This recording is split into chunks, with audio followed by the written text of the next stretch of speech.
The invitation was printed on something that felt like skin. I did not mention that to anyone. I was sitting on the edge of my bunk at Harwell Forward Base, eating reconstituted noodles when it arrived. No knock. No announcement. The base courier drone dropped it through my door slot and hummed away like it had somewhere better to be. The envelope was thick and cream-colored, and sealed with something that pulsed faintly in the low light. Gold. Pale gold, like a dying star caught in wax. I set my noodles down. I picked the envelope up. I read it twice before I was sure my translator chip was not glitching. Honored representative of the human collective. I looked behind me. The wall was there. That was all. I had 3 service commendations, 2 disciplinary flags, and a psych evaluation that had been listed as pending for 11 months because no one wanted to schedule it and no one wanted to cancel it either. I was 28 years old. I was stationed at a forward base on the cold edge of explored space, and I had not been anyone's honored anything for a very long time. I read the invitation a 3rd time. The Oran Diplomatic Council cordially requested the presence of the honored representative at the Galactic Conclave's annual Species Summit aboard Oran Station. 47 member species. Diplomatic proceedings lasting 6 standard days. Dress code attached. A full list of species-specific cultural sensitivities also attached. An additional note at the bottom, in smaller text, said please do not touch the Vorath ambassador's ceremonial moisture organ. I ate a noodle. Then I walked to Lieutenant Prell's office. He was a lean man, Lieutenant Prell, the kind of lean that comes from spending too much time worrying about things he could not control.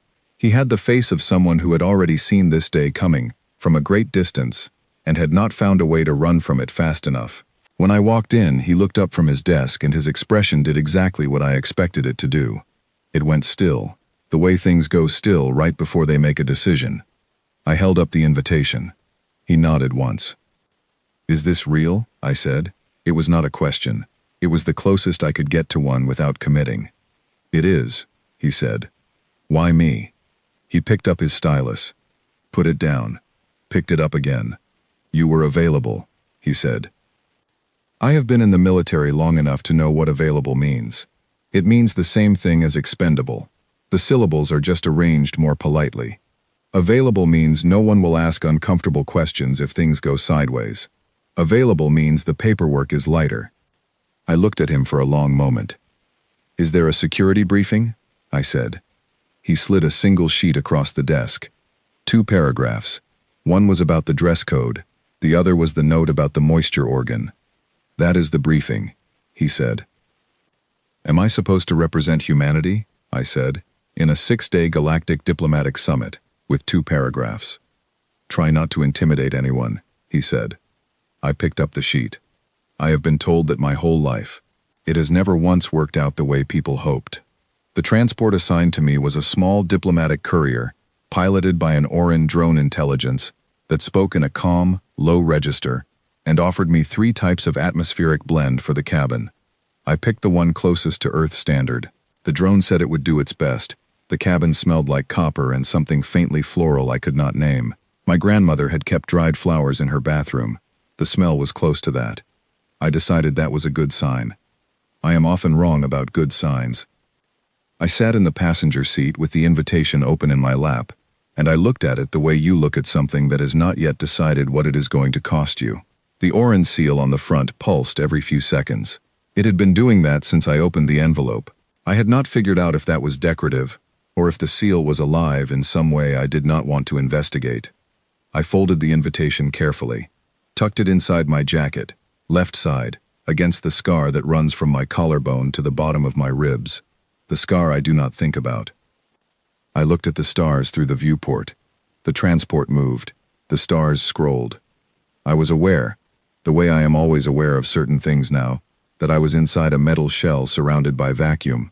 I know what vacuum is. I know what it does.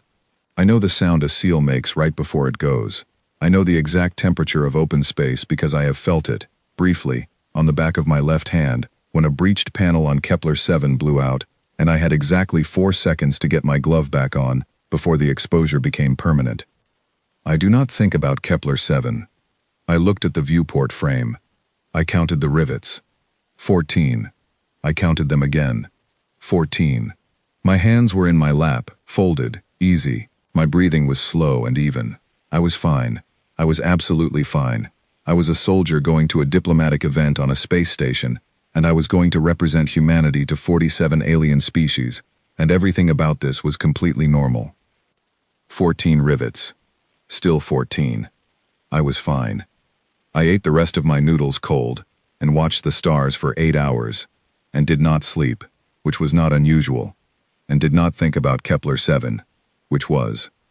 When Orin Station came into view through the viewport, it was larger than anything I had expected, which said something, because I had been briefed on its dimensions, and I had thought I understood them. I did not.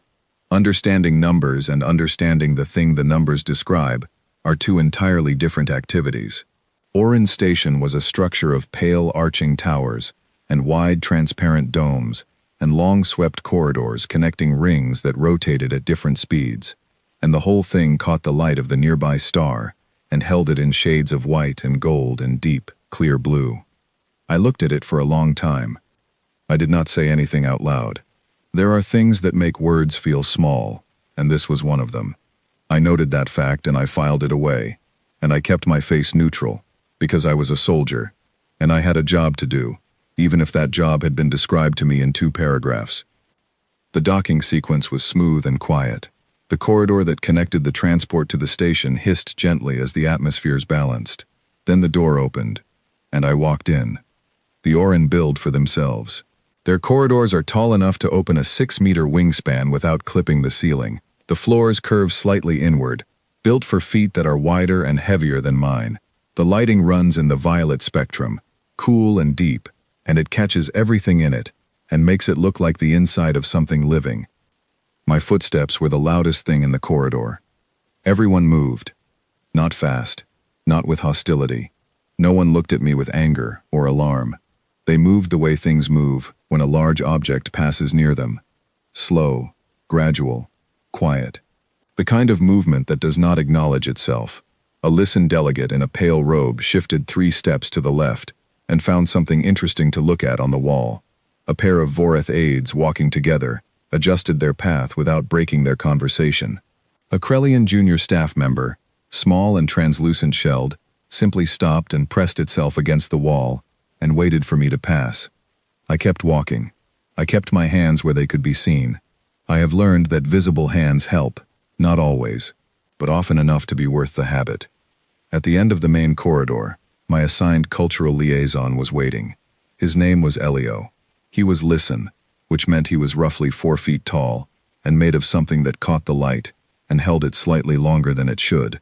He had large pale eyes, and he moved with a careful, precise stillness that I would come to learn was his version of trying very hard.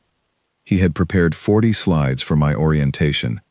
38 of them were variations on "Please do not do the following." I sat through all 40 slides in the briefing room he had arranged. The chairs were the wrong size. I sat in one anyway, and I looked at each slide, and I asked one question when he finished. "Where is the coffee?" I said. Elio blinked.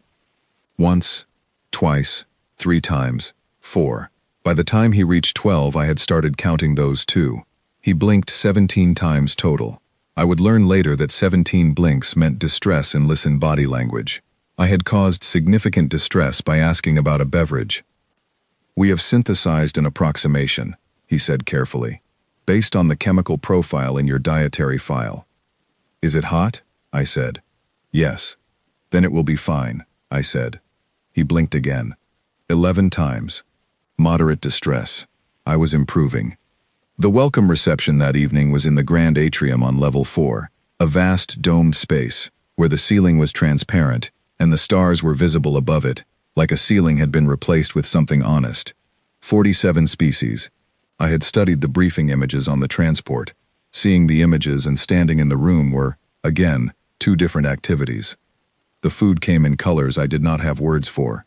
There was something served in a spiral dish that was so deeply violet it looked like a gap in the air. There was something else in a tall glass that moved slightly, which I decided not to investigate. I took a plate of things I recognized as solid and found my assigned seat. The table was labeled, in 7 languages, for novel delegates. The seat beside mine stayed empty for 11 minutes. Then a small being was escorted to it by a nervous Orin aide. Krelian, the same species I had passed in the corridor. This one was a junior diplomatic attaché, according to the name placard. His name translated roughly as Seri. He was approximately the size of a medium dog, if the dog had been made of layered shell and quiet light, and he moved with a careful, deliberate quality, like someone who had been taught that taking up space required justification. He sat. He looked at me. His skin was naturally a soft blue. I watched it shift, gradually, without his seeming to notice, to a color close to bleached bone. "I do not bite," I said. He looked at me for a long moment. "I appreciate the clarification," he said, in careful standard. "Though I confess, the statement itself implies a familiarity with the possibility." I looked at him. He looked at me. "That was a reasonable point," I said. He blinked. "Thank you." "I have bitten things before," I said, "but not diplomats." He was quiet for a moment. Then he made a small sound that his translator rendered as something adjacent to a laugh, and his skin shifted half a shade warmer than bone. I ate the violet food. It tasted like apricots and something I could not name. I decided I liked it. I decided not to mention this in case it complicated things. The evening went on. The Vorith ambassador gave a speech. The Orin High Ambassador, Thessaly, who had feathers the color of deep water, and a wingspan that could have shaded a small field, spoke briefly, and with the gravity of someone who had been saying important things for so long that importance had become atmospheric for her, something she simply moved through. I applauded when others applauded. I watched every exit. Then, walking back through the corridor near the reception hall on my way to my quarters, I heard two Orin cultural aides talking. My translator chip was not meant to catch their dialect. It was not calibrated for informal Orin subvocalization. It caught fragments, edges of meaning, but I caught enough. The human is already here. The young species are already. It was supposed to be a demonstration. Nobody said she would be. Look at the way she walks. I stopped in the corridor. I stood there. My hands were at my sides. I opened them slowly, closed them, opened them again. A demonstration. They had sent me here as a demonstration. A look, the friendly version of dangerous. Come see, we invited one. See how we are not frightened. See how inclusive we are. Here is your monster, and it is sitting quietly at the table. I was meant to be proof of something, not a person. Proof. I had been a lot of things in my life. A demonstration was new. I went back to my quarters. The room was elegant, built for Orin proportions, all curves and no right angles, with lighting that defaulted to violet unless adjusted. I adjusted it to something warmer. Then I did what I do in new rooms. I checked the ventilation. I noted the door. I looked at every surface and measured it. Then I sat on the floor with my back against the wall, because floors do not move, and walls do not move, and surfaces at eye level make me feel like I am waiting for something I cannot see. I was not thinking about why I know to do this. The lights dimmed automatically as the station entered its rest cycle. Violet dark, quiet. Then the hull made a sound. Low, distant. A slow, long groan. The kind a large structure makes when it adjusts to pressure differentials, when it breathes. I was on my feet before I knew I was standing. My hand was around the grip of my sidearm. No live rounds. They had told me in the briefing. Decorative. Diplomatic. No live rounds. The sound did not come again. I stood in the center of the room in the dark for a long time. My heart was doing something I was not going to describe to anyone. My breathing was steady. I made it steady. The sound did not come again. I sat back down, closer to the door than before. Not because I was frightened, because the draft on that side of the room was noticeable, and I preferred the other wall's temperature. I counted the rivets on the door frame. 7. I counted them again. 7. I was fine. The atrium on level 3 was called the Gallery of Mutual Understanding, which was the kind of name that only places that had never experienced a real emergency get to keep. It was a wide, open space with high ceilings and exhibits from every member species arranged in arching rows, each one lit softly from below, each one labeled in 7 languages. It smelled like a dozen different atmospheric blends being cycled through carefully calibrated vents and none of them quite matching, and the result was something floral and sharp and slightly metallic all at the same time. I was looking for the bathroom. That is the whole of it. I had been walking the station for 90 minutes that morning because I could not sleep, and walking is the only thing that makes my brain slow down, and I had taken a wrong turn somewhere near level 2 and ended up on level 3, and I was looking for the bathroom, and I was not, in any sense, prepared for what happened next. The seal on the atrium's east atmospheric panel blew at 09:14 station time. I know the exact time because I looked at my wrist display the moment I heard the sound. I know the sound. It is a specific sound, pressure differential through a compromised seal, a sound like something inhaling very fast and not stopping. On Kepler 7 that sound preceded everything that came after it. My body knew the sound before my brain did. My brain was still logging the time. My body was already moving. The atrium's emergency lighting kicked in, red-orange strips along the floor edges, and the main overhead lights dropped 40%, and the exhibits nearest the east panel shook as the atmospheric imbalance pushed through the room like a slow wave. 3 of them fell. 2 more tilted. The one from the Nix homeworld, a tall crystalline structure that had been labeled Ancestral Memory Formation in 7 languages, hit the floor and broke into 5 pieces and made a sound that I can only describe as the building crying. 230 delegates were in that atrium. I know that number because I checked the morning attendance log out of habit at breakfast. 230. All of them made sounds at the same time. I moved. Not toward the emergency, technically. That implies a choice, a moment of deciding. There was no moment. There was the sound, and then there was me, moving through the crowd, reading the space the way I have been trained to read spaces, and the way Kepler 7 finished training me, in a way no classroom could. The east corridor was compromised, visible from the debris pattern near the panel. The north and south corridors were the designated emergency routes. Both of them led through sections that shared the east panel's atmospheric system. If the seal failure was spreading, and the pressure behavior said it was, those corridors were not safe. The Orin Emergency Safety Officer, a senior official named Grath, was speaking into his communicator near the central exhibit column. He was explaining the situation, in precise and methodical terms, to someone on the other end who was, from the sound of it, explaining the protocol back to him, the protocol that used the north and south corridors, the compromised ones. I looked at the ceiling. The ventilation system was marked in pale blue on the maintenance schematics I had looked at when I could not sleep on the first night and had nothing else to do. I had read the schematics the way I read everything in a new space, just in case. Just because. The west corridor was maintenance adjacent. It had a secondary atmospheric source. It was not on the emergency map because it was too narrow for Orin delegates, but it opened into a larger junction that connected to the safe zone on level 2. If I could get the smaller species through the ventilation access point at junction W7 and route the Orin delegates through the maintenance path in pairs, it would take longer, but it would keep everyone out of the compromised sections. I did not ask for permission. Permission is for situations with more time in them. I found Elio near the south wall.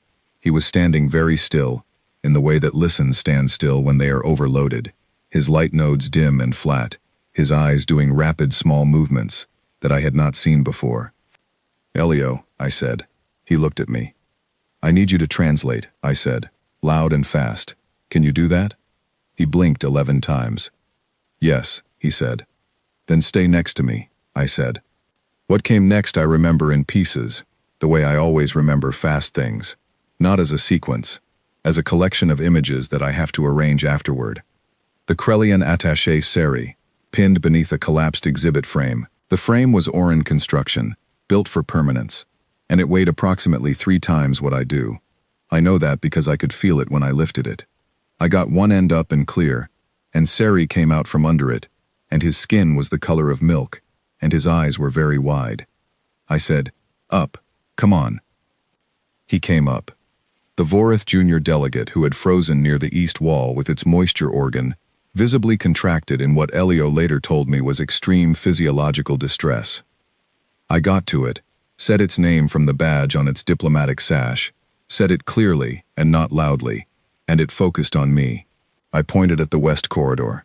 It moved. A group of 8 Krellian staff members near the central column, who were clustered together and not moving, because the Krellian crisis response, I would learn later, is collective stillness, waiting for a group decision that requires a quorum. I did not have time for a quorum. I said, "All of you, now, this way." They moved. I do not know exactly what I looked like in that moment. I know what my voice sounded like, because I have heard recordings of my voice in operational contexts, and it does not sound like my regular voice. It is not louder. It is lower and clearer, and it has a quality that I cannot describe, but that Prell once told me, with what I believe was a compliment, sounds like instructions from the structure of the universe itself. Elio translated. He was good. Fast and clear, just behind my words, filling in what the translator chips missed. The Oran delegates were the slowest to move, not because they were less willing, but because they were larger, and the west corridor was narrow, and we had to take it in pairs with careful spacing. Grath, the safety officer, stopped explaining the protocol when I reached him. He looked at me. He looked at the corridor I was pointing at. He looked at his communicator. He put the communicator in his pocket. 2 at a time, I said. You go first. I will tell you when to send the next pair. He went. It took 19 minutes. Every person in that atrium was accounted for in 19 minutes. The atmospheric breach was sealed from the engineering station at the 23-minute mark. I know because Elio told me afterward. I was not paying attention to the time by then. I was sitting on the floor of the safe corridor, with my back against the wall, and my wrists on my knees, and my hands open. They were shaking. Not much. Finally. The way they shake when things are over, and my body decides it is allowed to let some of what it was holding go somewhere it can be felt. I have learned to let them shake quietly, and not look at them, and count things until they stop. The ceiling of the safe corridor had rivets. 47. I counted twice. Still 47. I was fine. When I looked up, they were looking at me. 230 delegates. Every species, every size, every color and texture, and atmospheric requirement. Looking at me, quiet. The emergency lighting was still running, orange-red along the floor, and it made everything look warm and close. Sari was in the front of the group. His skin was not bone white anymore. It had shifted to something I did not have a name for. Not blue, not warm, not neutral. Something that looked like the moment before a color decides what it is going to be. Grath had his communicator in his hand again. He was not speaking into it. He was just holding it and looking at me with an expression that I recognized because I had seen it a handful of times in my life. It is the expression of someone encountering a thing they do not have a file for. I had spent a very large portion of my life being something people did not have a file for. Usually it felt like a problem. Standing in that corridor in the orange-red light with 47 rivets overhead and 230 beings looking at me in silence, it felt like something else. I did not look at the feeling directly. Those kinds of things startle when you look at them. I stood up. I brushed dust off my jacket. I said, in standard, to no one in particular, the West Junction connects to the Level 2 common area. There is seating and environmental controls. Everyone should go there. Then I walked to the back of the group and I started helping people walk. Elio found me in the corridor outside the safe zone, 20 minutes after the last delegate had been settled on Level 2. He was glowing, not speaking, just glowing. His light nodes at a brightness I had not seen from him before, and his pale eyes were doing something wet and complicated. You were in the atrium, I said. Behind the Nyx exhibit, he said. I was unable to move the frame. I had not seen him. I had not known. The thought of that, of Elio behind the exhibit frame while I had been at the other end of the room, did something quick and unpleasant behind my ribs that I filed away for later. You should have called out, I said. I did not think, he said carefully, that you would be able to hear me. I looked at him. I hear everything, I said. He glowed a little brighter. I know that now, he said. I went back to my room. I sat on the floor. I ate the last of my noodles cold, and looked at the wall, and did not think about anything for a while, which is not something I am usually capable of, but which sometimes happens after. My hands had stopped shaking. The hull did not make any sounds. 7 rivets on the door frame. Still 7. I was fine. They called an emergency council session the morning after the atrium incident and did not invite me to it. I know this because Elio told me, carefully, with the expression of someone delivering news they are uncertain about, that the conclave's senior committee had convened in response to the previous day's events, and that deliberations were expected to continue through the afternoon. I asked if I was part of the deliberations. He blinked 14 times. That was a new number. I did not yet have a calibration for 14. You are the subject of the deliberations, he said. I nodded, but not a participant. That is correct. I looked at my coffee, the synthesized approximation. It was the right temperature and slightly wrong in every other way. But I had stopped noticing the wrongness by the second day, and now I just tasted the heat and the bitterness, and I was grateful for both. All right, I said. I went to the arboretum. The station's arboretum was on level 5, a domed space where the plants were all wrong. They grew in colors that plants do not grow in on Earth. Something with wide, flat leaves and deep copper. Something tall and thin, with a surface like polished stone. Something small and pale that pulsed with a very slow light, once every 4 seconds, like a heartbeat deciding whether to continue. The wrong plants in the right kind of space. A garden is a garden. I sat on a bench that was the wrong size for me, and I ate my noodles, and I looked at the copper leaves, and I breathed. Elio came to the arboretum at midday with updates. He had been attending the public deliberation feed on his personal device, and he read me excerpts in a careful, neutral tone that I appreciated. The conclave had 3 factions, he explained. The first wanted to remove me, politely, with full diplomatic honors and a formal letter of appreciation. My presence, this faction argued, was creating instability in the newer member species cohort, and the conclave's mandate was the cultivation of harmony and mutual comfort, and a human soldier was not compatible with comfort. The second faction wanted to assess me, biologically, psychologically. If humans represented a novel emergency response capacity, the conclave should document the mechanism, understand the parameters, and evaluate potential applications for station security. The mechanism. They wanted to understand the mechanism. I was quiet for a moment.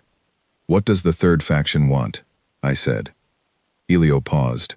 He blinked 17 times, which I now knew was distress, but distress of a particular kind, the kind that comes from trying to find words for something that does not translate cleanly. The Krellian delegation, he said, has made a formal proposal. What kind of proposal? He set his device down. He looked at his hands. He looked at me. They would like you to visit Krell, he said. I looked at him. As what? I said. He blinked again, slower this time. As a person, he said. They specified that.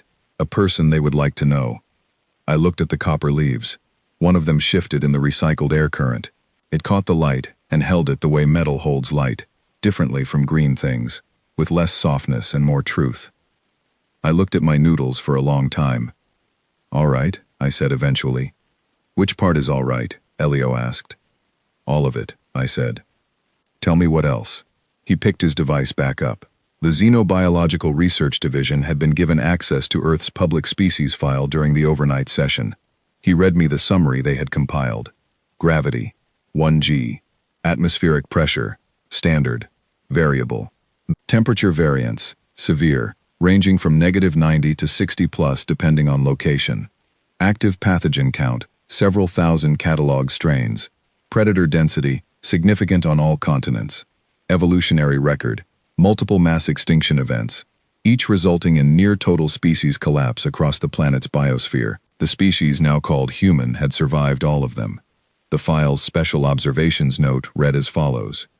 Humans evolved within an environment of continuous biological pressure across an extended timeline and developed, counter to standard evolutionary models, a cooperative social bonding response of unusual intensity.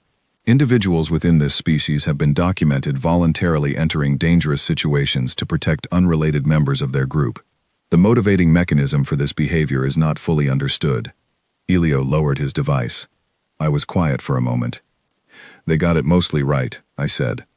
He looked at me carefully. Does it feel reductive, he said, to be described as a mechanism? I thought about Kepler 7. I did not think about Kepler 7 directly, which is different from not thinking about it at all.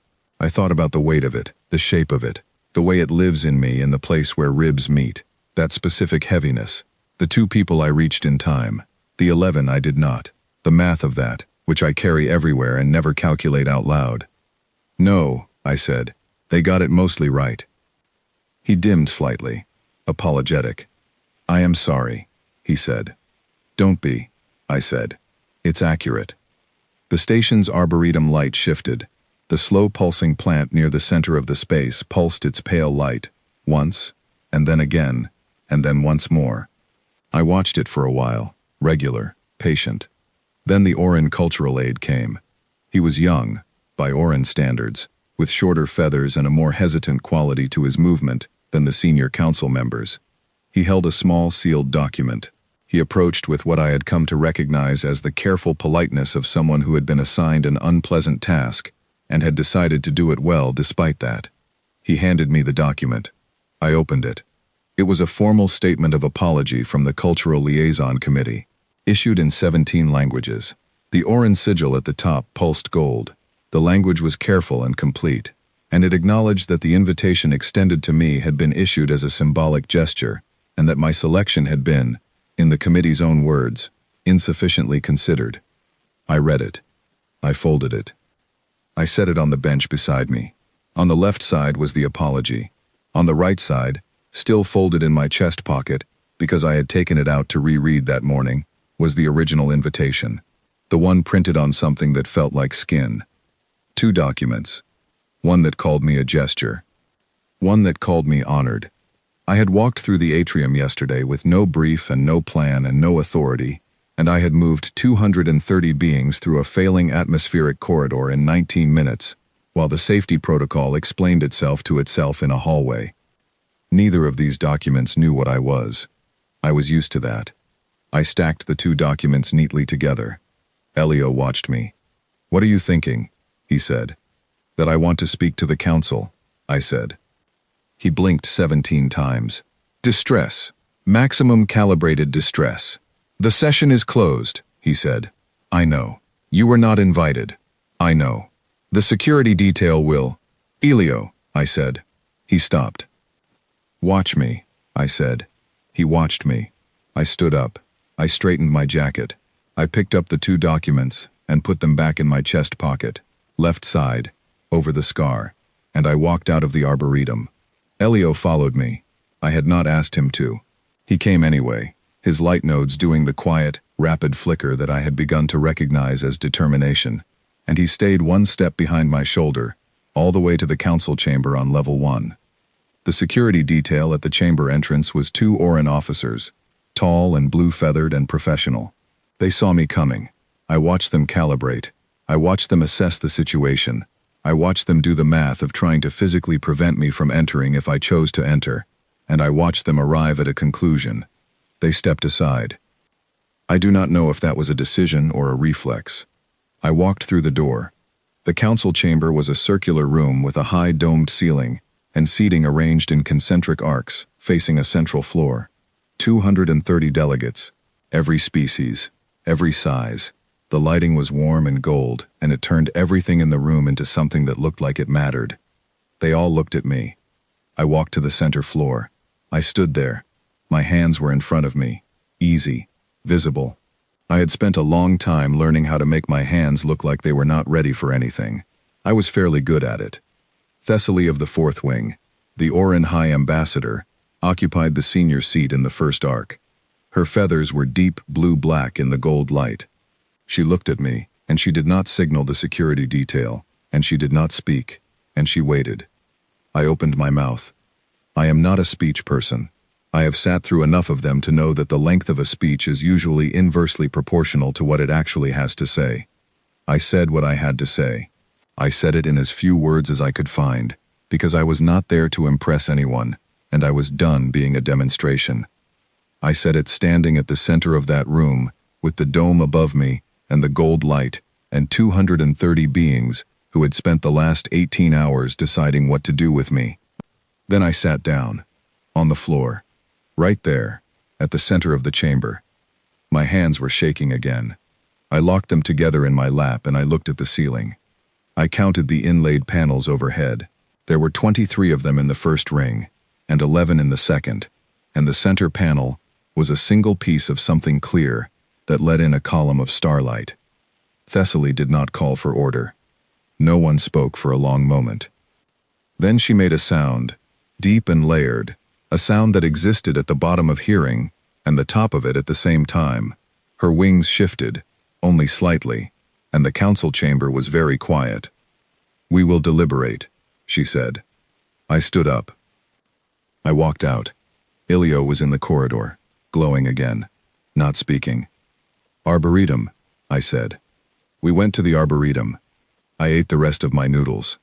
The pale plant pulsed. I waited. Elio found me in the arboretum at the end of the afternoon session. He was at full luminescence when he came through the door, every light node he had running bright and warm, and he was moving fast, which I had not seen from him before.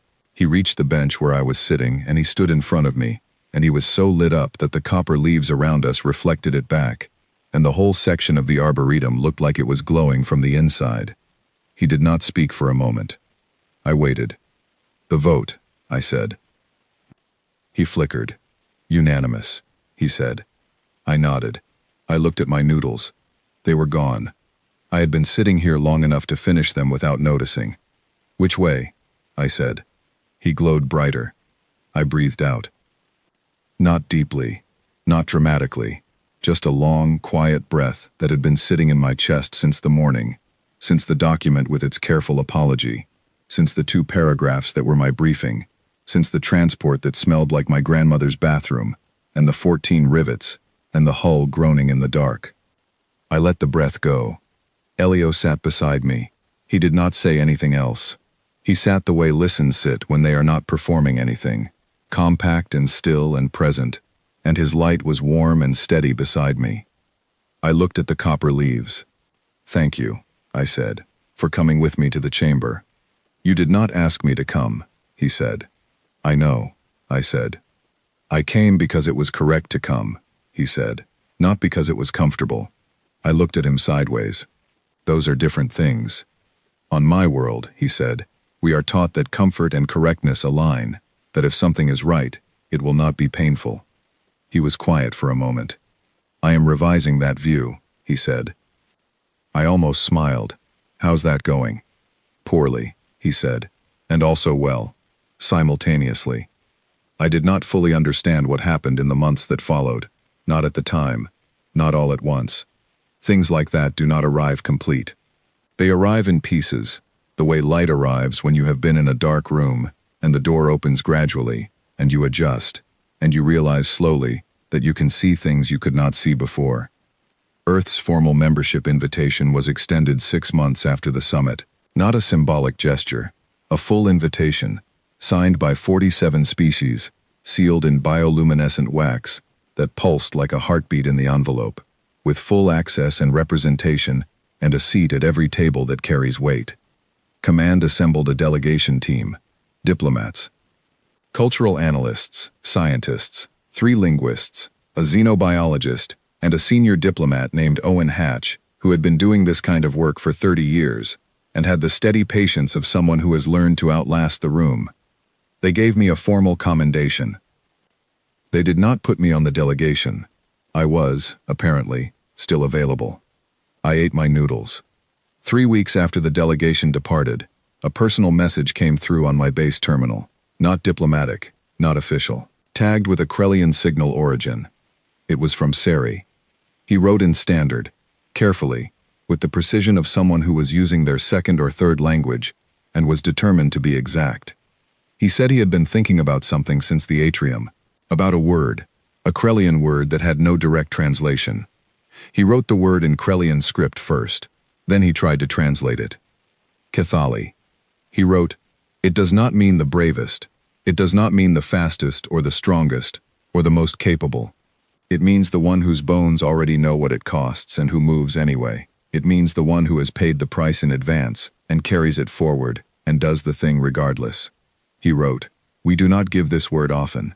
In Krellian, it is not given to heroes. It is given to those who have earned their courage the way stone earns smoothness, over time, through pressure, without being broken.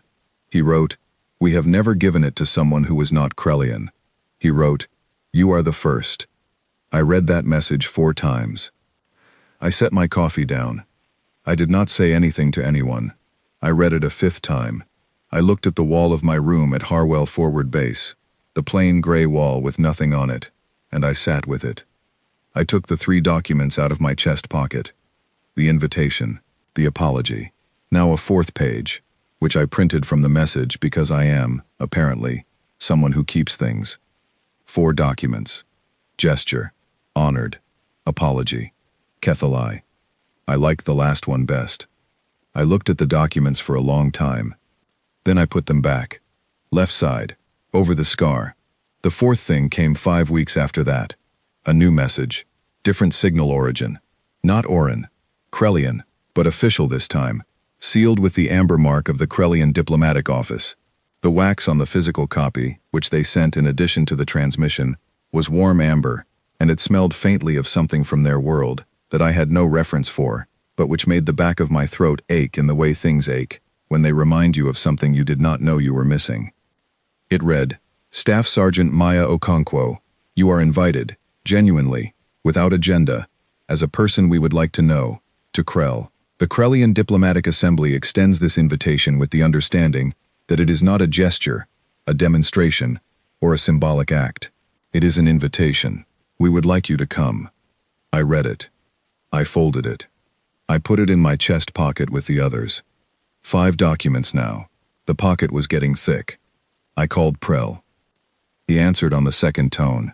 He looked, over the comm link, exactly the same as he had the day he handed me a 2-paragraph briefing and sent me to represent humanity at the most significant diplomatic event in our species' known history.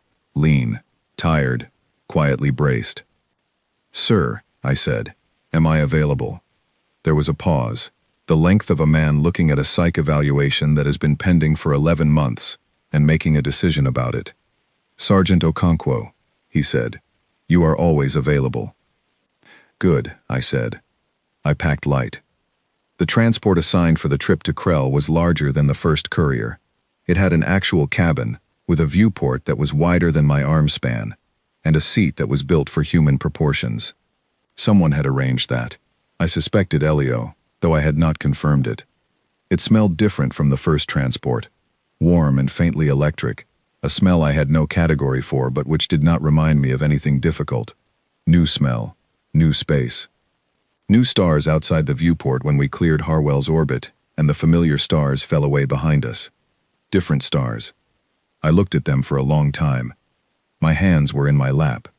I counted the rivets on the viewport frame. 14. I counted them again, because that is what I do, because 14 rivets on a viewport frame is a thing that stays constant when other things do not, because the world tried to kill me, and I am still here, and I carry that in my bones, and I move anyway, and the rivets are always 14, always there, always the same. 14. Something about that made my eyes sting. It was inconvenient. I addressed it by looking at the ceiling until it stopped. I was not a demonstration anymore. I did not know exactly what I was. There was not a clean word for it, not in standard, not in any of the 7 languages on the invitation I still carried, not in the xenobiological file that described the mechanism without understanding it. The galaxy was going to need a word eventually. We always make words for things we encounter enough times to need to name. I was going to give them enough encounters to need one. The new stars moved past the viewport, slow and steady and enormous, and patient, the way stars are patient, the way things are patient when they have been there long enough to know that time is not their problem. I watched them.